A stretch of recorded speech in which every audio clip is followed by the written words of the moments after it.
Coming up on Network Africa, Ghana's presidential frontrunners engage in last-minute rallies for votes ahead of Saturday's election. Police and protesters in Mozambique clash in post-election violence. 5 people dead, several others injured. Plus,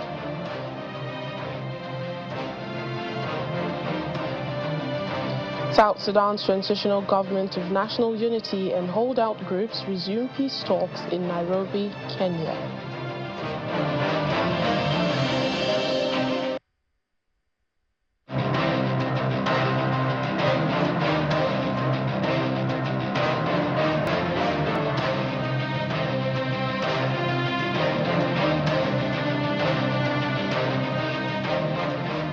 Hello and welcome to the program today. I'm Layo Olarinde. We begin in Mozambique, where at least 5 people have been killed and 3 others injured in protests across the country, including in Maputo, Nampula and Zambezia. According to police spokesperson for the Police General Command, clashes erupted between police and protesters armed with stones, knives and machetes. The demonstrations were reportedly called by Venancio Mondlane, a defeated presidential candidate who accused the October 9 election results of being fraudulent and declared himself the winner of the election.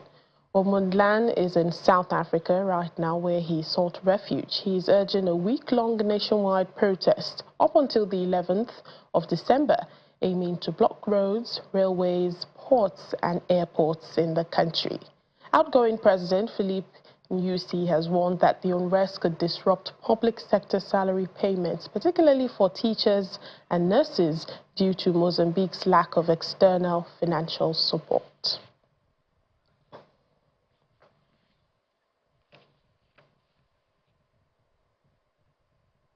South Sudan's transitional government of national unity and the United Nations are trying to encourage a widespread citizen participation in both the peace and electoral process of the world's youngest nation.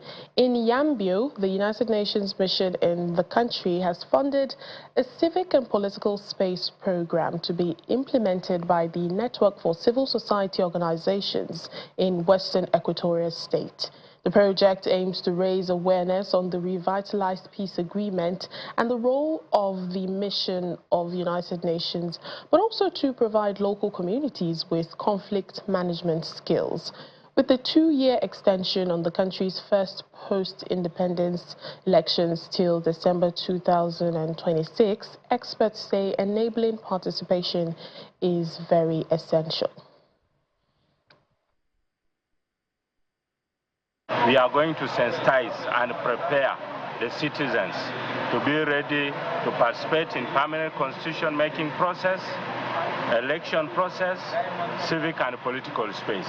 We are calling upon the national government to really implement their constitutional mandate to fund and implement these processes. Civic and political space is paramount.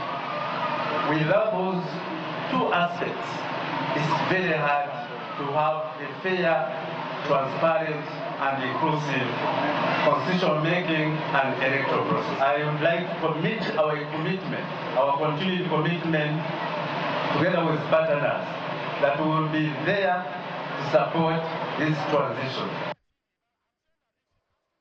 In the meantime, peace talks have resumed in Nairobi, Kenya, between representatives of South Sudan's transitional government of national unity and holdout groups that did not sign the revitalized agreement on the resolution of conflict in South Sudan back in 2018.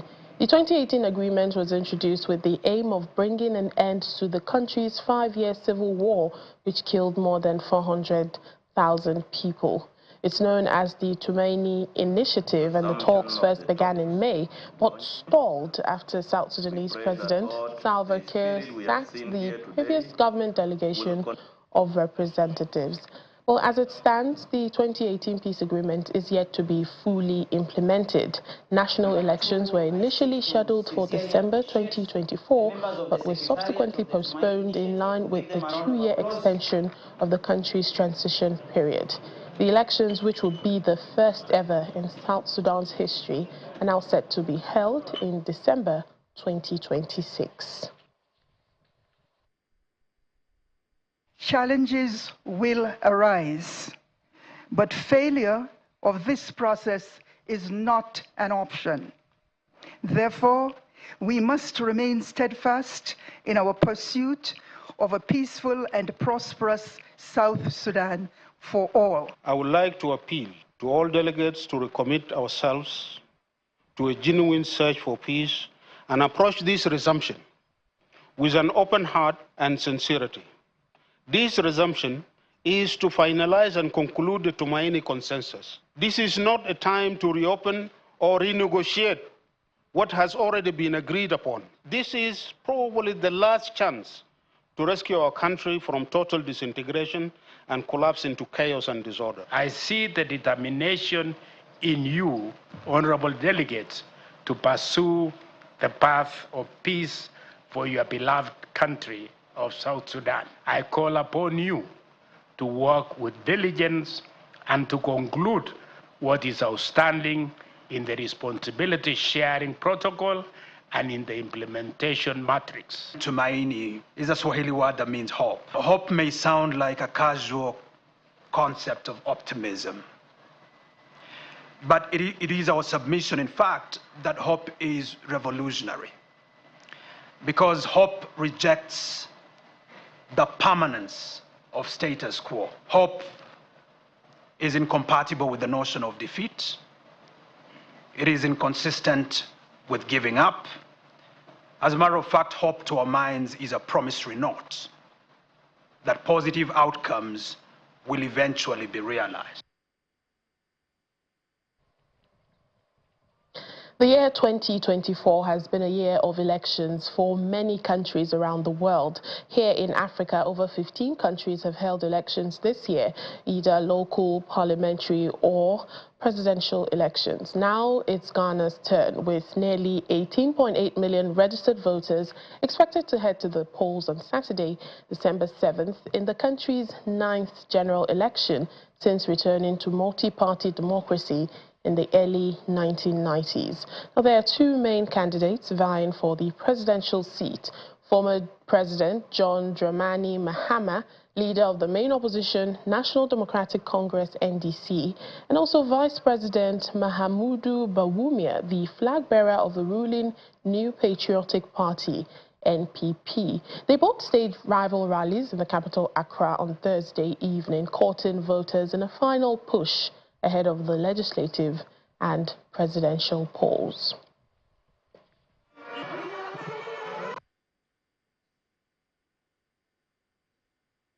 It is a defining moment for our nation. It is a choice between the Ghana we have today and the Ghana we want together. A Ghana of opportunity, prosperity, and justice for all. Our young people deserve to live in a Ghana where their voices are heard and their dreams can become reality. And this is why I'm committed to waging a relentless war on corruption. Operation Return All the Loot.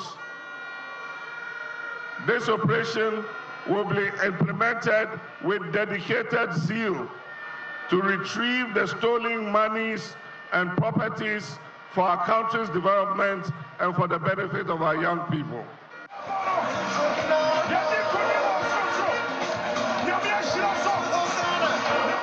When you come to the macro economy, what is clear is that notwithstanding the challenges we've had, we have performed better than the government of John Dramani Mahama across. I believe that he's the right man to take over from Nana Addo Dankwa Akufo-Addo.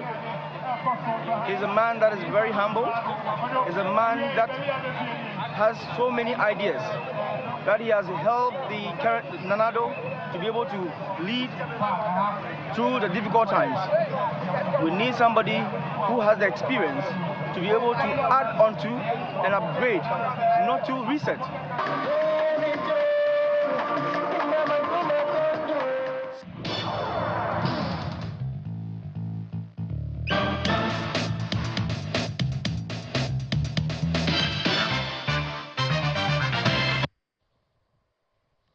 Welcome back to the program. We'll try and reconnect with Maxwell Agbagba in Ghana, talking about the Ghanaian elections. But in the meantime, our Africa Tech segment tells us about artificial intelligence that has significant potential to revolutionize Nigeria's educational system. And it's by personalizing learning experiences, improving student management, and streamlining administrative processes.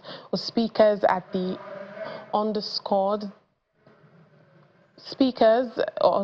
the urgent need for Nigeria to fully integrate artificial intelligence into the educational system, calling it a transformative tool that could redefine the future of higher education in the country.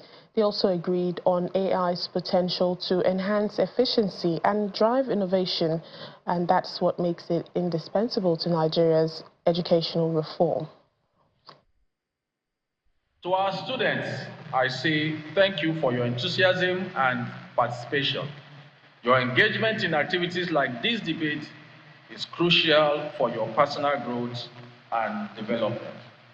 I encourage you to continue exploring new ideas, challenging yourselves, and learning from one another.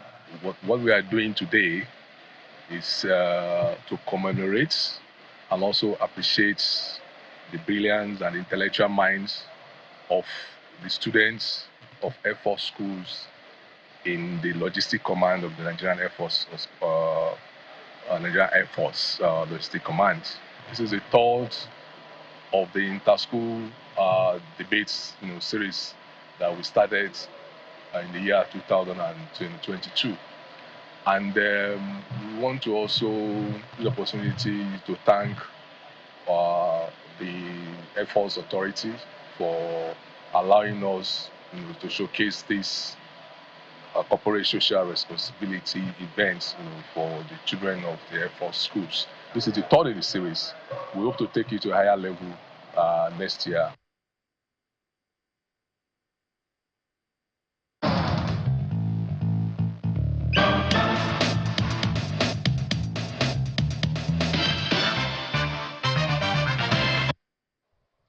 In South Africa, an unknown number of illegal miners are still trapped underground in Stilfontein, Northwest Province. The miners have been sending up letters pleading for food, medication, and the swift rescue of the sick.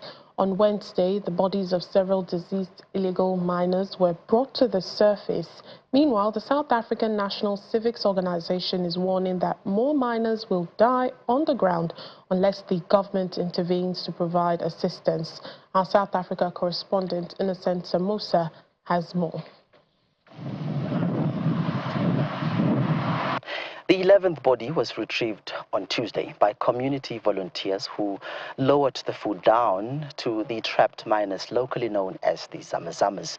The same day, a message written in blue ink on a white piece of paper was hoisted from the underground by community members where illegal miners asked for beef. Now, the food items that were delivered include instant porridge and water. They were delivered after a court order allowed the community in Stilfontein to provide food for the trapped miners. On Sunday, the Mining Affected Community in Action, a community-based organization, filed an urgent application at the North Gauteng High Court in Pretoria. The group is seeking a court order to compel the government to provide humanitarian aid to miners. Mzwandile Ngwayi is community leader, expressed concern over the government's handling of the situation. We managed to take out 11 people that are alive and one dead body. But since from 2 days back, we managed to retrieve to take out six dead bodies. Ngwai is calling for better management of the crisis. Their plan that didn't work, so we are still using our plan that we are using the ropes to take those people outside. This is where they burned belongings of the illegal miners, who unfortunately did not make it alive to the surface. Channels Television spoke to Mandla Charles, who recently emerged from the mine shaft, painted a grim picture of the conditions underground.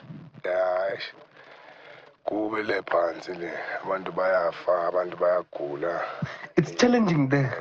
People are dying, people are sick, and some can't even get treatment. You know, it's a very devastating time. Coming out was very difficult as well. For example, some of the people I came out with fell down and died. Only 3 of them survived. Mining analyst Peter Major says that it will take a long time to resolve the crisis. Unfortunately, the negative legislation put 400,000 gold miners out of work, put another 50,000 other miners out of work. A lot of those were foreign miners that came here because they had no other job.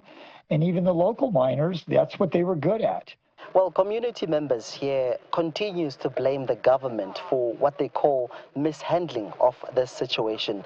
But of course, we've not had the opportunity to speak to the leadership here or officials simply because of protocol. From Stilfontein in the northwest South Africa, Innocent Simos, Channels Television News. The South African Airways has cancelled some flights to Nigeria, Australia and other countries. This is as pilots have decided to go on strike over wage increase. This is set to create major delays for those flying to Nigeria and Australia as the pilots down tools in South Africa.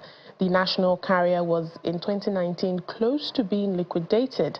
During the process of saving and rescuing the airline, salaries for pilots were cut by 50%. The pilots initially demanded a 30% wage increase, but later cut it down to 15.7%. Speaking to local media, the interim chief executive officer, Professor John Lamola, said the demands by striking pilots is irresponsible and unnecessary. We are still in South Africa. A 4-month-old lion cub rescued from Lebanon has been relocated to a safe sanctuary in Cape Town. When park employees discovered Sarah was being treated poorly, they had her transported out with the help of Animals Lebanon. Sarah is the 5th lion cub Animals Lebanon has evacuated from Lebanon since the conflict between Hezbollah and Israel broke out. This is Sarah, the newly rescued lion cub, walking around her enclosure in Drakensberg Lion Park. Visitors can view the park's animals from afar using binoculars. According to one of the employees at Drakensberg, the park discovered Sarah after videos of the lioness being abused circulated on TikTok. Sarah was initially discovered through TikTok videos. Videos of someone abusing her, terribly dragging her around, driving around, holding her out of his car window to show her off. And we immediately stepped in to try to get her taken away as quickly as possible because given the circumstances she was in and the way she was being treated, there was no way she was going to survive more than a couple of months.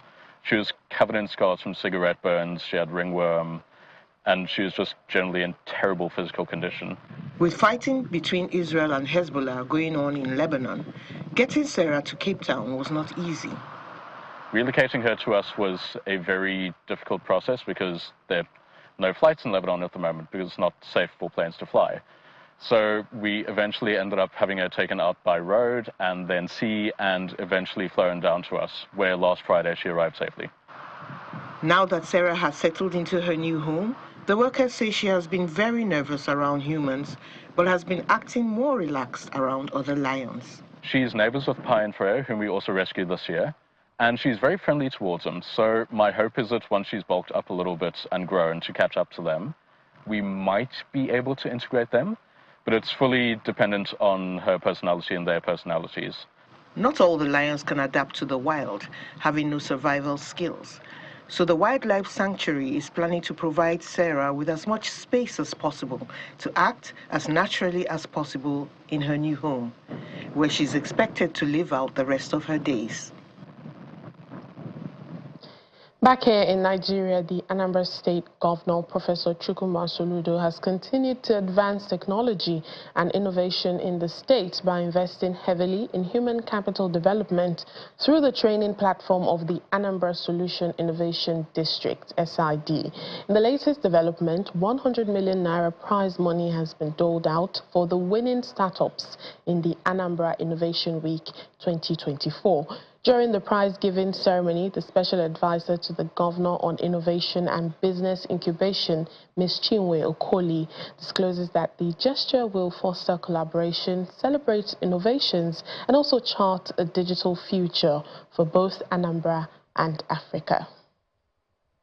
This is what this is about. The Anambra Solution Innovation District is hosting its first ever Anambra Innovation Week 2024 at the International Convention Center, Awka, and it is a convergence of technology experts, inventors, innovators, and startups from Anambra, other parts of Nigeria, and the world. Technology is one of the major drivers of the Chukwuma Soludo administration, which came in with an agenda to digitize governance, education, health, and other sectors. He expresses his government's commitment towards raising the state's digital tribe, with technology and innovation defining the future of Anambra State.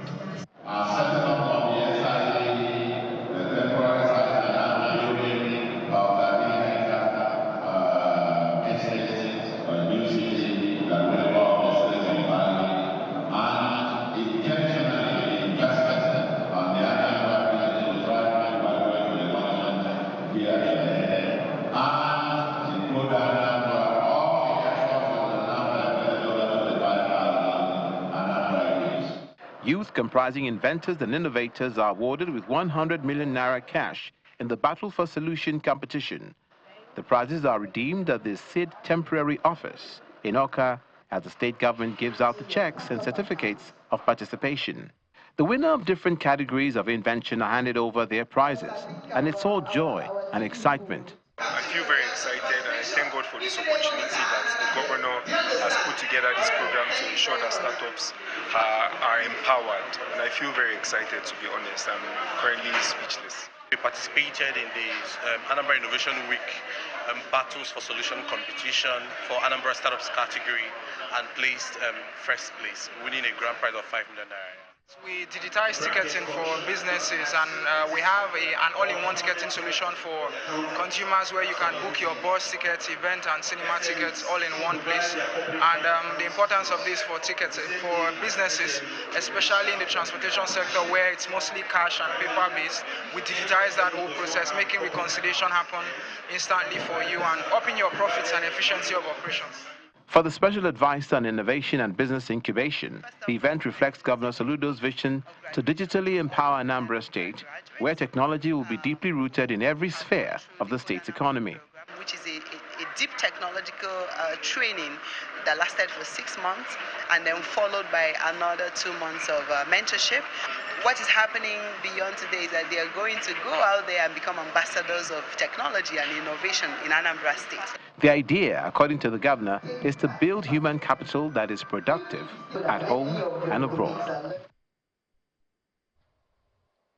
And that's all we have for you on Network Africa for today and for the week. Thank you so much for watching. I'm Layo Olarinde. Have a lovely weekend.